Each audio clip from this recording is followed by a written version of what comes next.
부동산 시장을 송두리째 뒤흔들 역대급 폭풍이 지금 우리 눈앞에 다가오고 있는데 여러분은 과연 이 거대한 변화의 파도 속에서 살아남을 준비가 되셨는지 묻고 싶습니다. 지금 이 순간에도 다주택자들의 머릿속은 복잡하게 얽히고 설킨 세금 계산으로 터지기 일보 직전이며 시장에는 극도의 긴장감이 맴돌고 있습니다. 왜냐하면요, 이재명 대통령이 다주택자 양도소득세 중과 유예 조치를 더 이상 연장하지 않겠다는 폭탄 선언을 던졌기 때문인데, 이건 단순히 세금 몇 푼 더 걷겠다는 소리가 아니라 시장의 게임의 룰을 완전히 바꾸겠다는 강력한 의지의 표명입니다. 연 1월 23일 발표된 이 소식은 그동안 윤석열 정부에서 한시적으로 면제해주며 매년 연장해왔던 혜택이 이제는 끝난다는 것을 의미하며, 이는 곧 세금의 시대가 다시 돌아온다는 신호탄입니다. 대통령은 오늘 소셜미디어를 통해 5월 9일 만기되는 유예 조치 연장을 전혀 고려하지 않고 있다고 언급하며 시장에 아주 명확하고도 차가운 메시지를 보냈습니다. 특히 장기 보유 특별 공제 제도가 매물을 막고 있다고 지적하며, 비거주 1주택이나 다주택이 투기용이라면 오랫동안 가지고 있었다고 해서 세금을 깎아주는 것은 공정하지 않다고 못을 박았습니다. 자기가 살지도 않으면서 투기나 투자 목적으로 가진 집에 왜 세금 감면 혜택을 주느냐는 논리인데, 이는 지난 신년기자 회견 때의 발언과도 궤를 같이 하는 아주 일관된 스탠스라고 볼 수 있습니다. 기술적인 수치를 아주 디테일하게 들여다보면 다주택자 양도세 중과제는 조정 대상 지역 내 다주택자에게 일반적인 세율보다 훨씬 무거운 세금을 물리는 제도입니다. 기본 세율은 소득에 따라 6%에서 45% 사이에서 결정되지만 2주택자라면 여기에 20%포인트를 가산하고 3주택자 이상이라면 30%포인트를 가산하는 방식입니다. 예를 들어 양도 차익이 크게 발생한 경우라면 지방소득세까지 포함하여 수익의 80% 이상을 세금으로 내야 하는 애는 그야말로 징벌적 과세의 끝판왕이 다시 부활하는 것입니다. 이렇게 되면 5억 원의 수익을 남겨도 내 손에 쥐어지는 건 1억 원도 채 안 되는 상황이 벌어지게 되니 다주택자 입장에서는 그야말로 사느냐 죽느냐의 갈림길에 서게 된 셈입니다. 이제 우리에게 남은 시간은 2026년 5월 9일까지이며 이 날짜가 지나면 그동안 누렸던 모든 유예 혜택은 연기처럼 사라지게 됩니다. 시장에서는 당장 이 조치가 끝나는 5월 이전에 매물을 쏟아져 나오면서 집값을 안정시키는 데 도움이 될 것이라는 긍정적인 전망도 조심스럽게 나오고 있습니다. 왜냐하면 80% 이상의 세금을 내느니 차라리 지금이라도 팔아서 수익을 확정짓겠다는 심리가 작동할 수 있기 때문입니다. 하지만 반대로 생각해보면 5월까지 집을 팔기에는 시간이 너무나도 촉박하고 이미 증여를 선택한 다주택자들도 많아서 실제 시장에 미치는 영향은 제한적일 것이라는 관측도 팽팽하게 맞서고 있습니다. 일부 매물은 나올 수 있겠지만 그 숫자가 전체 가격 흐름을 바꿀 만큼 파괴력이 있을지는 조금 더 지켜봐야 할 대목입니다. 이 대통령은 당장 세제를 고칠 건 아니고 토론할 주제라며 즉각적인 법 개정에는 선을 그었지만 유예 종료라는 카드는 이미 시장에 던져졌고 주사위는 굴려졌습니다. 여러분이 지금 무주택자라면 5월 이전에 급하게 나오는 매물을 잡아야 할지 아니면 정책의 흐름을 더 지켜봐야 할지 냉정하게 계산기를 두드려야 하는 시점입니다. 주택자들 역시 이번 조치가 내 집의 가치에 어떤 영향을 미칠지, 그리고 상급지로 이동하려는 계획에 어떤 차질을 줄지 면밀히 분석해야 합니다. 것이 경제적인 관점에서 보면 이번 유예 종료는 자본의 흐름을 다시 한번 뒤흔드는 트리거가 될 것이며, 그동안 억눌려 있던 세금 리스크가 현실화되면서 부동산 포트폴리오에 대대적인 재편이 일어날 것입니다. 숫자로 증명되는 이 차가운 현실을 직시해야 하며 단순히 정책이 바뀌나 보다 하고 넘어가기에는 그 파급력이 너무나도 거대하고 잔혹합니다. 과거의 데이터를 복기해보면 양도세 중과가 부활했을 때 거래량이 급감하며 시장이 경색되었던 사례들이 분명히 존재하므로 우리는 이번에도 비슷한 패턴이 반복될 가능성을 염두에 두어야 합니다. 자본주의 사회에서 세금은 자산의 이동을 결정하는 가장 강력한 엔진이며 그 엔진이 지금 역회전을 시작하려 하고 있습니다. 대통령의 발언 하나에 시장의 호가가 민감하게 반응하고 있으며 강남과 서초를 비롯한 주요 지역의 공인중개사 사무소에는 이미 문의 전화가 빗발치고 있다는 소식이 들려옵니다. 우리는 이 현상을 단순히 정치적인 이슈로 볼 것이 아니라 내 지갑과 직결된 생존의 문제로 인식하고 접근해야 합니다. 연 5월이라는 데드라인은 우리에게 주어진 마지막 기회이자 동시에 가장 위험한 함정이 될 수도 있습니다. 기술적으로 양도세 계산기를 두드려보지 않은 채 막연한 기대로 버티는 것은 가장 위험한 투자 마인드셋이며 지금이라도 본인의 자산 상황을 객관적으로 파악해야 합니다. 수익의 80%를 세금으로 내는 시나리오를 머릿속에 그려본다면 지금 당장 어떤 행동을 취해야 할지 답은 명확해질 것입니다. 정부의 스탠스가 규제 완화에서 다시 공정과 과세 형평성으로 급선회하고 있다는 사실을 여러분은 절대로 간과해서는 안 됩니다. 시장의 소음 속에서도 본질을 꿰뚫어보는 해안을 기르는 것이 이 혼돈의 시대를 살아가는 유일한 방법입니다. 앞으로 전개될 3개월간의 피말리는 눈치 싸움에서 승리하는 사람은 결국 데이터를 장악하고 정책의 행간을 읽어내는 사람일 것입니다. 이번 유예 종료가 가져올 나비 효과는 이제 막 시작되었으며 우리는 그 파동이 어디까지 퍼져나갈지 끝까지 추적 관찰해야 합니다. 여러분이 진짜 무섭게 느껴야 할 포인트는 단순히 세율이 올라가는 게 아니라 장기 보유 특별 공제라는 아주 강력한 절세 무기를 더 이상 쓸 수 없게 된다는 점입니다. 대통령이 직접 언급했듯이 비거주 1주택이나 다주택이 투기용이라면 오래 가지고 있었다고 세금을 깎아주는 건 이상하다는 논리가 적용되면 10년, 20년을 보유했어도 공제 혜택을 단 1원도 받지 못하는 상황이 벌어집니다. 예를 들어 20년 전에 5억 원에 사서 지금 20억 원이 된 아파트를 판다고 쳤을 때 기존에는 장기 보유 특별 공제로 수억 원의 과세 표준을 낮출 수 있었지만 이제는 그 15억 원의 차익 전체에 대해 최대 75%에서 80% 이상의 세금이 매겨지는 끔찍한 계산서가 날아오게 됩니다. 이게 왜 시장에 공포를 주냐면요. 다주택자들 입장에서는 5월 9일 이전에 팔지 못하면 사실상 죽을 때까지 집을 팔지 못하고 쥐고 있어야 하는 매물 잠김의 감옥에 갇히게 된다는 뜻이기 때문입니다. 과거 2017년 문재인 정부가 82 대책을 통해 양도세 중과를 처음 도입했을 때를 복기해보면 당시에도 시행 직전에 기록적인 거래량이 터지며 급매물이 쏟아졌던 기록이 있는데 이번에도 3월과 4월에 걸쳐 피말리는 눈치 싸움과 함께 역대급 거래 절벽전의 마지막 불꽃이 튈 가능성이 매우 높습니다. 하지만 그때와 지금이 결정적으로 다른 점은 현재 금리 수준이 여전히 높고 대출 규제인 DSR이 촘촘하게 박혀 있어서 매물이 나와도 이를 받아줄 수요층이 과거만큼 탄탄하지 않다는 사실입니다.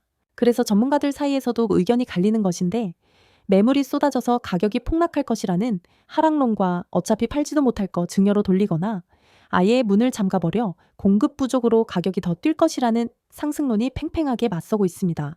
여러분은 이 사이에서 중심을 잡아야 하는데 제가 드리고 싶은 팁은 바로 지역별 온도 차이를 극명하게 갈라서 보라는 것입니다. 강남 생구나 용산 같은 핵심 입지의 다주택자들은 세금을 두들겨 맞느니 차라리 자녀에게 증여세를 내고 물려주는 방식을 택할 확률이 90% 이상이지만 경기도 외곽이나 지방의 주택을 여러 채 가진 분들은 세금 부담을 이기지 못하고 시장에 급매로 던질 확률이 매우 높습니다. 즉 이번 조치는 대한민국 부동산의 양극화를 단기적으로 심화시키는 강력한 촉매제가 될 것이며 이는 곧 지방 부동산 시장의 붕괴와 서울 핵심지의 희소성 강화라는 결과로 이어질 것입니다. 것이 경제적 관점에서 보면 이번 유예 종료는 정부의 세수 부족 문제를 해결하기 위한 고육지책의 성격도 띠고 있는데 거래가 터지면 양도세로 곳간을 채우고 거래가 잠기면 보유세로 채우겠다는 아주 영악한 계산이 깔려 있습니다. 금융권에서도 이 사태를 예의주시하고 있는데 시중은행들은 5월 이전의 대규모 자금 이동에 대비해 관련 금융상품과 세무상담 인력을 풀가동하고 있는 상황입니다. 여러분이 주목해야 할 기술적 디테일은 바로 취득세와의 관계인데 양도세가 이렇게 중과되는 상황에서 취득세 중과까지 유지된다면 시장의 활력은 완전히 사라지고 그야말로 고요한 가운데 가격만 왜곡되는 기현상이 벌어질 수 있습니다. 숫자로 보는 2026년 상반기 로드맵은 아주 명확한데 2월까지는 간을 보다가 3월부터 본격적인 급매물이 출현하고 5월 9일 자정을 기점으로 거래시장은 긴 겨울잠에 들어갈 확률이 큽니다. 무주택자 여러분에게는 이 3월과 4월이 인생의 몇 안 되는 상급지 입성의 기회가 될 수 있는데 다주택자들이 세금을 피하기 위해 내놓는 이른바 던지는 매물을 잡을 수 있는 자금력을 미리 확보해 두는 것이 무엇보다 중요합니다. 제가 강조하고 싶은 투자 마인드셋은 정책에 맞서지 말라는 것인데 정부가 투기 수요를 근절하겠다는 명확한 시그널을 보냈다면 그에 맞춰 내 포트폴리오를 슬림화하고 우량 자산 위주로 재편하는 영리함이 필요합니다. 과거 2008년 금융위기 이후에도 규제와 완화가 반복되는 과정에서 끝까지 살아남아 불을 일군 사람들은 항상 정부의 정책 가이드라인 사내 안에서 움직였던 사람들이라는 사실을 잊지 마세요. 자본의 흐름은 이제 5월 9일이라는 거대한 벽을 향해 달려가고 있으며 그 벽을 넘지 못한 자본은 향후 몇 년간 꼼짝달싹 못하는 처지가 될 것입니다. 우리는 이 현상을 보며 대한민국 부동산 시장이 더 이상 무한 상승하는 시장이 아니라 철저하게 정책과 세금에 의해 수익률이 통제되는 관리형 시장으로 변모했음을 인정해야 합니다. 숫자는 거짓말을 하지 않으며 대통령의 발언에 담긴 공정이라는 키워드는 향후 모든 부동산 정책의 근간이 될 것이므로 이에 반하는 투기적 접근은 지양해야 합니다. 시장의 소음은 무시하고 실질적인 세후 수익률을 계산해보는 습관을 기르시길 바라며 이번 사태가 가져올 거대한 부의 재편 과정에서 여러분이 낙오되지 않도록 제가 끝까지 디테일한 분석을 이어가겠습니다. 이제 우리는 5월 이후의 시나리오, 즉 매물 잠김 현상이 현실화되었을 때 전세 시장과 매매 시장이 어떻게 서로를 밀어 올리거나 끌어내릴지 그 함수 관계를 파헤쳐 볼 준비를 해야 합니다. 이제 운명의 2026년 5월 10일이 밝았다고 가정하고 그날 이후에 벌어질 대한민국 부동산 시장의 잔혹한 현실을 아주 집요하게 시뮬레이션 해보겠습니다. 5월 9일 자정을 기점으로 유예 조치가 종료되는 순간 시장은 그야말로 세금 절벽이라는 거대한 벽에 부딪히게 될 텐데 왜냐하면 그동안 6%에서 45%의 일반 세율을 적용받던 다주택자들이 이제는 20%포인트에서 30%포인트가 더해진 징벌적 중과세율을 정면으로 마주해야 하기 때문입니다. 구체적으로 수치를 계산해보면 양도 차익의 최대 80.5%를 세금으로 내야 하는 상황이 현실화되는데 이는 내가 10억 원을 벌어도 내 손에는 고작 1억 7,500만 원만 남고 나머지 8억 원 넘는 돈은 국가가 가져간다는 뜻입니다. 대통령이 지적한 장기 보유 특별공제 배제는 이 상황을 더욱 지옥으로 만드는데 20년 동안 집을 보유하며 인플레이션을 견뎌온 사람이라 할지라도 단 1원의 공제 혜택도 받지 못하게 됨으로써 실질 수익률은 사실상 마이너스에 가까워지는 기현상이 벌어질 것입니다.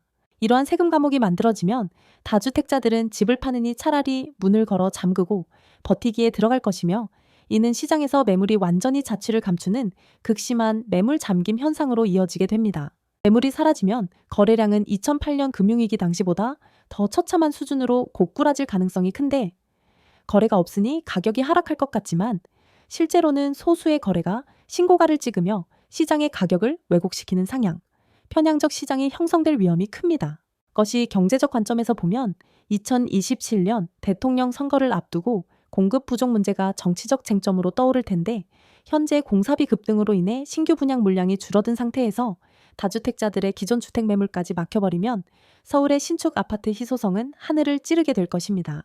연 임대차 3법 도입 당시에 우리가 겪었던 전세가 폭등의 악몽이 2026년 하반기에 다시 한번 재현될 수 있다는 경고음이 이미 시장 곳곳에서 들려오고 있습니다.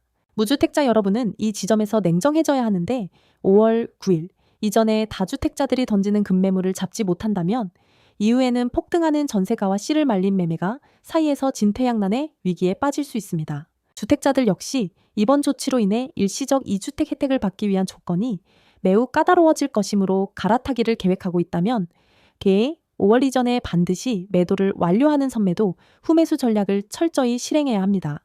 과거 데이터를 보면 규제가 강화되는 시기에는 항상 자산의 양극화가 심화되었는데 이번에도 역시 강남권 아파트는 안전자산으로 분류되어 가격이 방어되는 반면 경기도 외곽이나 지방은 매수 심리가 완전히 꺾이며 양극화의 골이 깊어질 것입니다. 기술적으로 총부 채원리 금상환 비율 규제가 여전한 상황에서 세금까지 중과된다는 것은 시장의 유동성 공급원을 완전히 차단하겠다는 정부의 의지이며 이는 가계부채 1900조 원 시대를 관리하기 위한 고육지책의 성격도 강합니다. 하지만 대통령이 언급한 공정이라는 가치가 시장의 효율성을 저해하여 오히려 서민들의 주거비, 부담을 늘리는 결과로 이어지지 않을지 우리는 매달 발표되는 한국부동산원의 지표를 통해 확인해야 합니다. 연 하반기부터는 거래의 절벽 속에서 급매물조차 나오지 않는 시장의 고착화가 예상되며 이는 부동산 플랫폼이나 인테리어 가구 업종 등 전방위적인 산업 침체로 이어질 리스크도 품고 있습니다. 여러분은 숫자에 담긴 공포를 읽어야 하는데 수익의 80%를 세금으로 내는 시장에서 합리적인 투자자는 존재할 수 없으며 오로지 버티느냐, 증여하느냐의 선택지만 남게 됩니다. 증여세가 양도세보다 낮아지는 시점이 오면 다주택자들은 다시 한번 자녀에게 부를 물려주는 명예분산에 나설 것이며 이는 부의 대물림을 고착화하는 또 다른 사회적 문제를 야기할 것입니다. 저는 여러분께 조언하고 싶습니다. 부동산은 이제 단순히 사고 파는 재화가 아니라 국가의 정책과 세금 설계에 따라 내 자산 가치가 결정되는 정치 경제적 자산이라는 사실을 명심하십시오. 월 9일이라는 데드라인은 단순한 날짜가 아니라 대한민국 부동산의 구질서가 종말을 고하고 세금 중심의 신질서가 시작되는 경계선입니다. 이 경계선 앞에서 내가 어떤 포지션을 취하느냐에 따라 2027년 이후 여러분의 자산 순위는 완전히 뒤바뀔 것이며 지금 이 순간에도 흐르는 시간은 다주택자들의 편이 아니라는 사실을 잊지 마세요. 숫자는 냉정하고 정책은 단호합니다. 여러분이 가진 자산의 세후 순이익을 소수점 둘째 자리까지 계산해 보시고 5월 이후의 시나리오가 내 삶에 미칠 영향을 시뮬레이션 해보는 공부를 멈추지 마십시오. 자본주의 시장에서 가장 큰 손해를 보는 사람은 공부하지 않고 흐름을 놓친 사람이며 저는 여러분이 이 거대한 세금의 파도 속에서 서핑하듯 스렘 우아하게 살아남아 목표하는 자산의 높이까지 도달하기를 진심으로 바랍니다. 결국 시장은 다시 열리겠지만 그 열리는 시점까지의 고통스러운 조정기를 어떻게 버텨내느냐가 승부처가 될 것입니다. 오늘의 이 집요한 분석이 여러분의 자산을 지키는 든든한 방패가 되었기를 바라며 정책의 이면을 읽는 눈을 계속해서 키워나가시길 응원하겠습니다. 대한민국 부동산 시장의 대격변이 속에서 여러분의 현명한 선택이 최고의 수익으로 돌아오기를 바라며 오늘의 긴 여정을 마칩니다.